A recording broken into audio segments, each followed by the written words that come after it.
Karibu katika mada ya leo ambapo tunakwenda kujifunza umuhimu wa ndugu wa karibu wakati wa kujifungua. Wakati wa kujifungua ni kipindi cha kihisia chenye changamoto na kinachohitaji msaada wa karibu pamoja na huduma za kitabibu kutoka kwa watoa huduma wa afya. Uwepo wa ndugu wa karibu kama vile mume, mama, dada au rafiki wa karibu unaweza kuwa na mchango mkubwa katika mafanikio ya uzazi salama na ustawi wa mama na mtoto. Leo tutakwenda kujifunza kwa undani kuhusu mada hii inayoitwa umuhimu wa ndugu wa karibu wakati wa kujifungua. Utakuwa nami Daktari Lenikomba nikikuletea mada hii kwa undani. Kama ni mara ya kwanza kwenye channel hii, hakikisha una subscribe ili uwe unapata maudhui yetu mara kwa mara.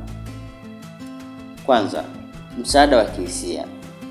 Uwepo wa ndugu wa karibu husaidia kupunguza hofu, wasiwasi na maumivu ya kihisia kwa mama mjamzito. Mfariji anayemfahamu mama binafsi anaweza kumpa maneno ya kutia moyo, kumpa utulivu na kumsaidia kumudu uchungu wa kujifungua. 2. Msaada wa kimwili. Ndugu anaweza kumsaidia mama kwa kumpa maji, kumpa huduma ndogo ndogo kama kumpunguzia jasho na kuhakikisha mahitaji yake ya haraka yanashughulikiwa kwa wakati, na wakati wa uguzi hapo bize na mgonjwa na wagonjwa wengine. Jambo la 3, mawasiliano na wahudumu wa afya. Wakati mwingine mama hushindwa kuelezea vizuri hali yake. Ndugu anaweza kusaidia kueleza historia ya afya ya mama, mahitaji yake na kuomba msaada wa haraka kutoka kwa wauguzi na au madaktari. Jambo la 4, maamuzi ya dharura. Katika hali ya dharura ambapo maamuzi ya haraka yanahitajika, ndugu wa karibu anaweza kushirikiana na wataalamu wa afya kutoa idhini ya matibabu kama upasuaji wa dharura, hivyo kuokoa maisha ya mama na mtoto. Jambo la 5, maandalizi wa mahitaji ya baada ya kujifungua.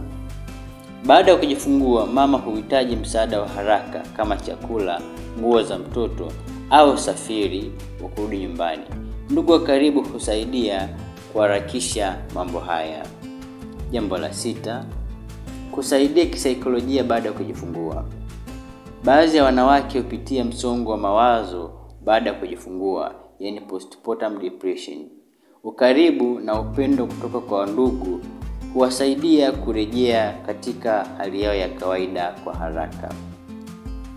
Uwepo wa ndugu wa karibu wakati wa kujifungua si wa hiari, bali tu ni jambo la msingi linaloweza kuboresha uzoefu wa kujifungua, afya ya mama na ustawi wa familia kwa ujumla.